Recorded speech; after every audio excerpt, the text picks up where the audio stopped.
What is up, everybody? That car guy Eddie, and today another video. So I've gotten a lot of comments on my Tesla stuff about auto drive and what it can do, and kind of can you see it in a real world scenario. Now, a lot of the times when you've seen auto drive, all you've actually seen is you have seen me driving, you know, on the freeway and things like this, and with not a lot of traffic. And while that is impressive, it's not near as impressive as what full self-driving can do in traffic and in the morning. So I'm actually headed to work right now, and I want to show you self-drive all the way to work. Now I'm going to attempt to get there without touching the steering wheel. That's what's really cool. This new version that we have, this version 12.5, should make it so that you shouldn't have to touch the steering wheel. So what do we know about autonomy so far? We tell the car where we want it to go. We want it to go to work. It's going to go ahead and tell me that it's calculating, and it should hopefully get us there. I want us to take the faster route, should get there within 17 minutes, and we're gonna be good to go. So let's engage auto drive or full self-drive and see what it does. So I'm gonna slide over this so you can actually see what the car is seeing as we go through here. If you followed my channel, you know, you have really seen this work, and if you've been in any Teslas or seen any type of Tesla vehicles, you've seen this work. But what I really want to talk about today is the differences between hardwares. So this is actually 2018 Model 3 performance, and this originally had hardware 2 in it. So this did not have a full self-driving computer when I got the car. Well, at least when the car was built. The previous owner before me did the full self-drive upgrade, and he got a hardware 3 computer put in it, which is great, which allows full self-drive. But all new Teslas, 2019 and up, should basically really have it be so that they do have full self-drive available. Now, the reason that this is important is because recently, within the past 2 years or so, Tesla's upgraded to hardware 4. And hardware 4 is a faster computer within the car, and it's better cameras. So, like I said, there's cameras all over this car. There's turn cameras on the fenders. There's cameras on the B-pillars. You got cameras up here in the front. You got cameras in the back. You got a camera here watching you all the time. And really what they did was they upgraded the cameras, and they put in 5 megapixel cameras. Now, the cameras that are on the side of the car now are 1 megapixel, which is fine. The car obviously can see. You can see. It can see everything here. But the higher resolution cameras and the more powerful computer does make the driving experience a little bit more pleasant. Now, this has gone back and forth through a bunch of different iterations of full self-drive. It seems like every time that Tesla and the company over there decides that they want to release a new self-drive, you know, or a full self-drive, they have this balance of making it effective for the new hardware vehicles and still making it available for the older vehicles. And that's one of the cool things about Tesla is I always tell people, you know, you can save a lot of money buying a Tesla, and a Tesla's not too expensive if you buy used. And a lot of the questions people have when they buy a used vehicle is, am I going to get outdated information? Am I going to get an old UI system? What's going to happen? What's the big difference? Well, I'll tell you, there's not much difference between this car being a 2018 and, say, a 2023 Model 3 before the refresh. There's really not a lot of difference. In terms of software, which is really what you're looking at, Tesla does a really good job at making it so even the older cars can utilize all of the new software and safety features that are coming out. So kudos to them. And, you know, companies have been doing this for a really long time. And sometimes it's to the betterment and detriment. But there will come a time when features are available for the software that the car physically cannot do. Okay, that will happen, especially on these older ones. Like I said, I don't necessarily think it's a big deal because just watching what they've been able to do until now has been absolutely great. So you may have heard that car just honk. We were coming through a light, and the light was green, and that guy was on his phone, not paying attention to anything. And yeah, the Tesla went, he didn't, and he got honked at. So, like I said, we're going to attempt to make this trip. It is about 8:15 in the morning, and so there are a lot of traffic. There's a lot of school things going on. Everybody's going to try to get to work, and I believe, let's see where it's going to take me. All right, it's not going to take me on the freeway today. That's okay. It's going to take me the quickest route according to Google Maps and things along those lines. So it's important to understand that the car knows what's best. Remember Tangled? Mother knows best. Yeah, Tesla knows best. Yeah, I'm gonna coin that phrase. Make a T-shirt or something. Put it on the store. Anyways, Tesla uses Google and it uses real-time traffic, so it knows what way is going to be the fastest. And I've tested it. It tells you when you're going to get to work or when you're going to get to your destination within a minute. And of course, I'm going to be to work today on or before 8:33. So we'll see if we can beat it. That's only 14 minutes away. According to this, it says it can do it. I'll be at 49% battery. I didn't charge last night. One of the reasons why I didn't charge last night was, one, I was too lazy to go outside and plug my car in, and two, I didn't need to do it, right? While I do suggest you charge every night in a Tesla, just in case you do have to go somewhere far and you're unexpected, you don't have to supercharge, I don't have to. I probably would have to charge it once a week, because I drive less than 250 miles a week in my car, so, I'm not charging that much. Even if I do have to fully charge, it's going to cost me, what, $10 to get 300 miles-ish of range? So, like I said, I'm not too terribly concerned about that.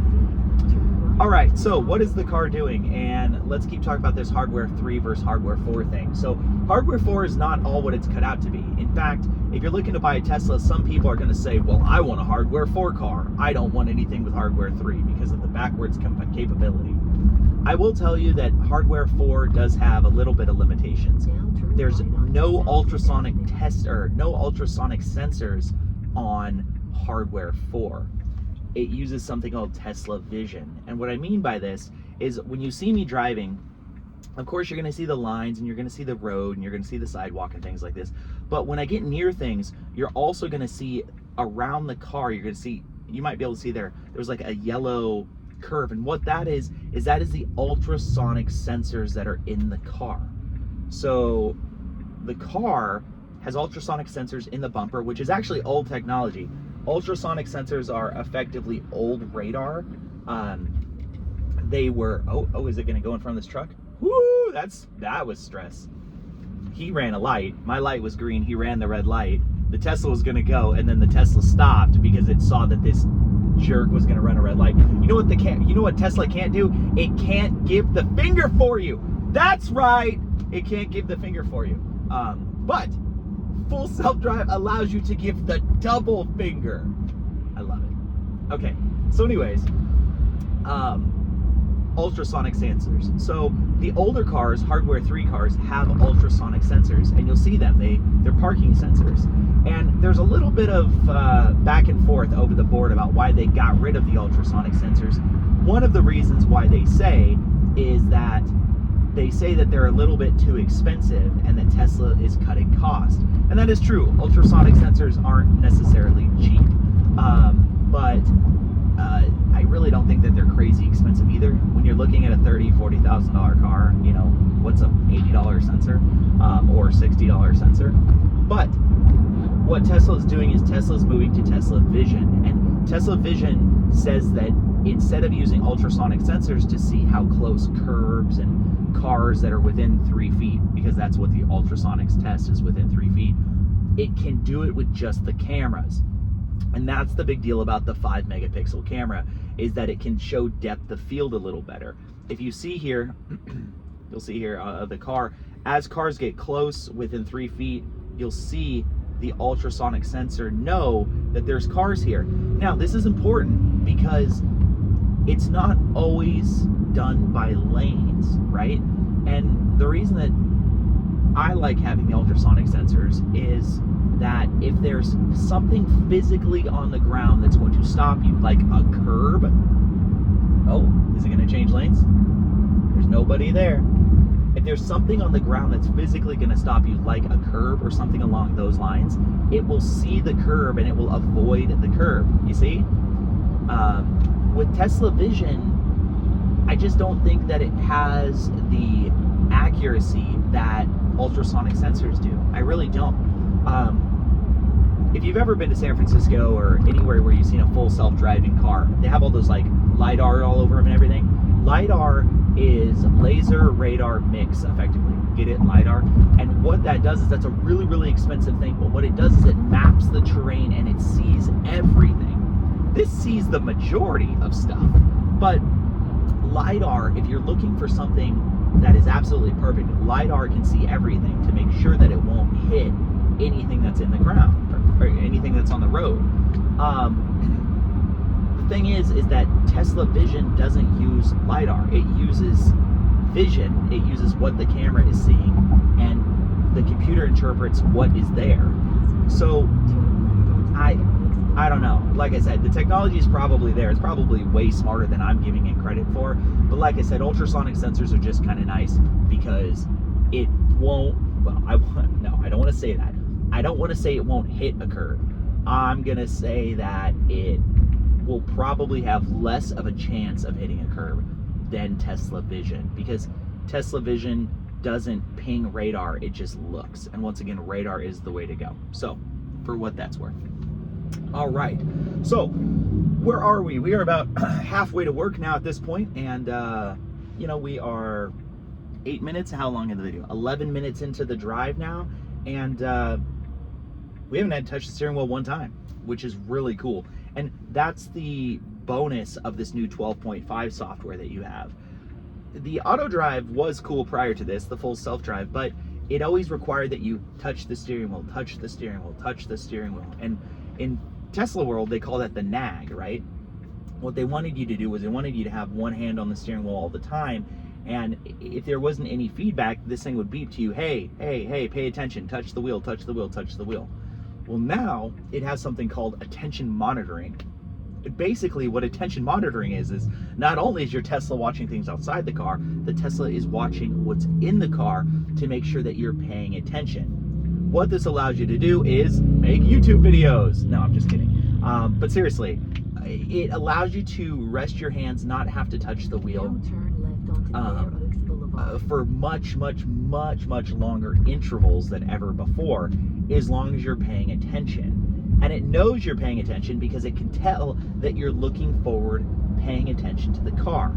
You see, prior to this, if you had anything in your hand or if you weren't touching the steering wheel, it assumed that you just weren't paying attention, when I am paying attention. The car is just driving. I can take over at any time. It's no different than if my hand was on the steering wheel. It's just I am paying attention.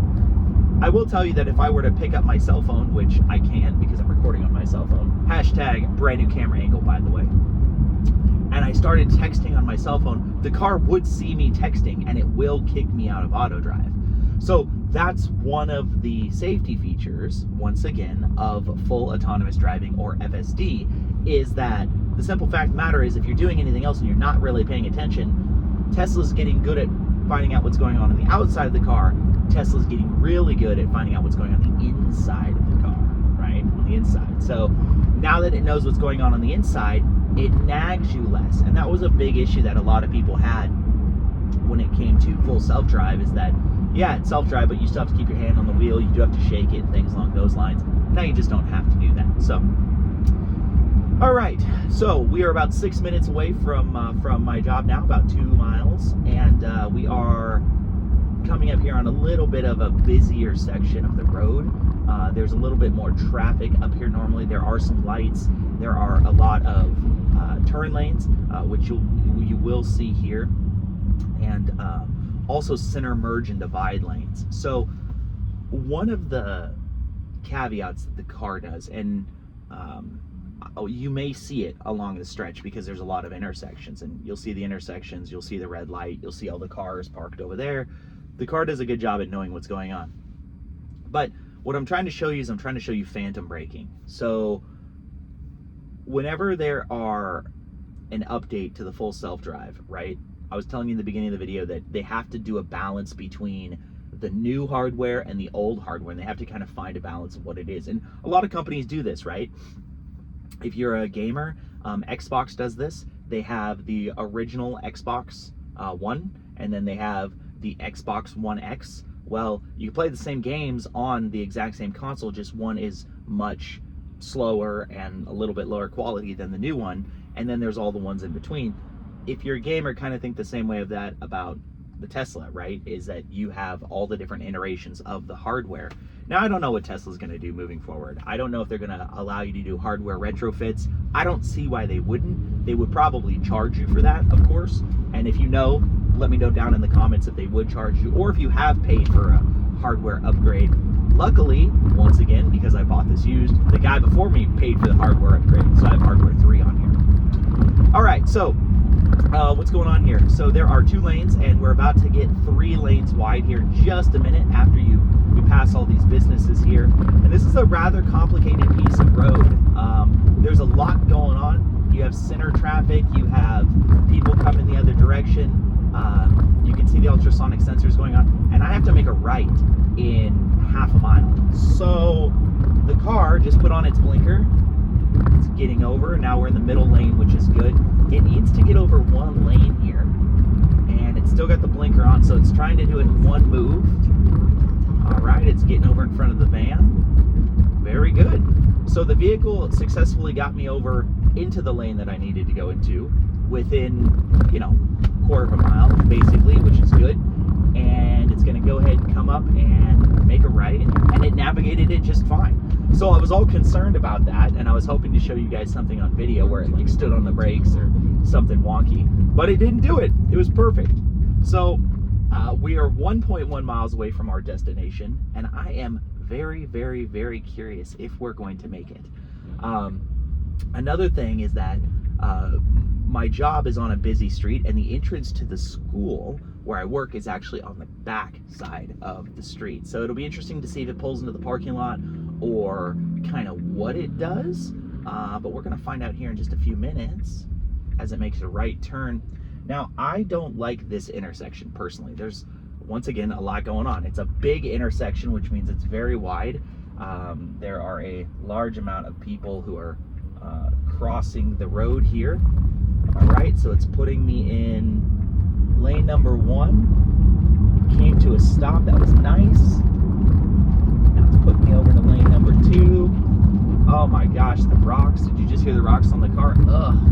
One thing I will tell you about the Model 3 and the Model Y is that the sexiness of the car is not appropriate to driving over any rock or debris.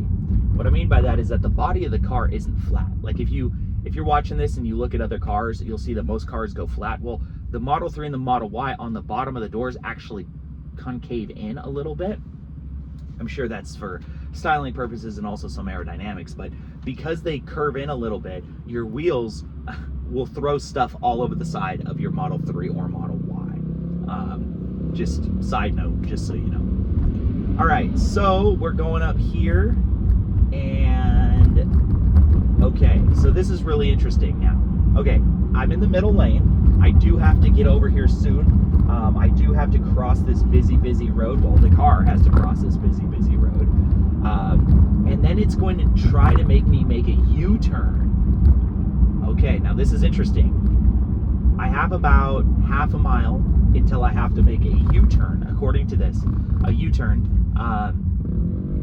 to get to where I need to go. And it just got me in the far right lane. There is a lot of traffic. I don't know if it's going to be able to get over in time to make a U-turn.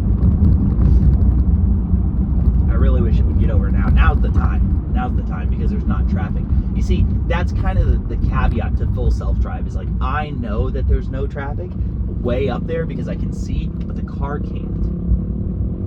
So once again, 0.3 miles. It's going to ask me to make a U-turn, and I'm still in the wrong lane. I'm in the far right lane. See, that's where I should have turned. All right, here we go. One more lane over. Okay, good. So it got me over into the lane. Now, this is going to go into a dual turn lane, and there's a lot of accidents right here, so I'm really going to pay attention. If I'm going to have to touch the steering wheel this entire drive, this is where it's going to be. We're going to do a U-turn, but there's a double right-hand turn here that turns, and people do not stop. People just fly through here. Luckily, we see a bunch of people making a U-turn. All right, let's make a U-turn, see if it doesn't hit the wheel. Okay. Here's the U-turn, kind of slow, but it did it. Oh, look at that. That was impressive. And then it's gonna go ahead and pull me into the parking lot. Wow. That's amazing. That Now your destination is on the right. That's really cool. All right, so now let's see, autopilot complete, press accelerator to resume. So now let's come to a stop and park here. All right, let's auto park here. So now the car is gonna auto park. Because remember, I didn't want to touch the steering wheel. It's trying to figure it out. Oh, I have no idea what it's doing. In 500 feet, your destination will be on the left. It's trying to figure it out. It knows that there's a curb there. Is it gonna do it? Oh. So it knows that there's the curb there. It successfully managed it. Oh, and it saw the curb in front. All right, so now you can see it's going around the curb. See, I would have driven into the parking lot and then made a left, but it's navigating the curb really well. And this is where the ultrasonic sensors come into play, guys. Like, the ultrasonic sensors you're gonna see are gonna fire.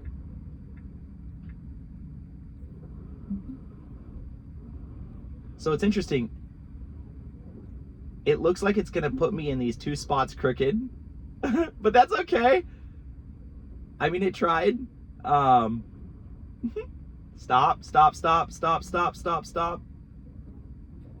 Auto park complete. Okay, so I am not in a parking lot. I'm not in a parking place. I'm in two parking places. So it did self-park. I did make it the whole way without having to touch. Woo! Round of applause. Smash the like button for Tesla getting me here. But it didn't park right. I'm very, very much in the middle of two spots. And I don't want to be that guy. You can actually see I'm in the middle of two spots. So normally it would have done a pretty good job. It's just, I think I asked it to do a little too much when I was pretty far away from the spot. So let's go ahead and just back up ourselves, put it in the spot here. I thank you very much for watching the video, riding along with me, watching full self-drive, make it a 20-minute drive. Thanks for swinging around. I'll talk to you soon. Ride hard.